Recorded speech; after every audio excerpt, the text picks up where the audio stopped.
எங்க போறோம்? ஆறா? யாரு இல்ல, ஆரோவில்மா, ஆலோவில்.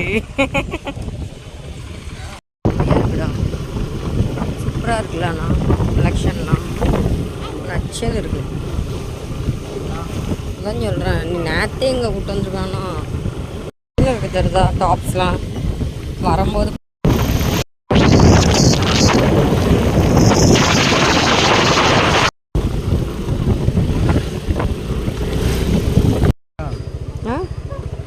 டூ வீலருக்கு 50 ரூபாவா? சூப்பர். அப்படியே பைக் பார்க்கிங் பண்ணியாச்சு. ஃபர்ஸ்ட் டைம் பார்ப்போம் எப்படி இருக்கும் சொல்கிறேன். அரிசி சொல்லு வேற இல்லை மண்டை வலிக்குள்ள. அரிசி அரிசி வேற கோயிங் சொல்லு.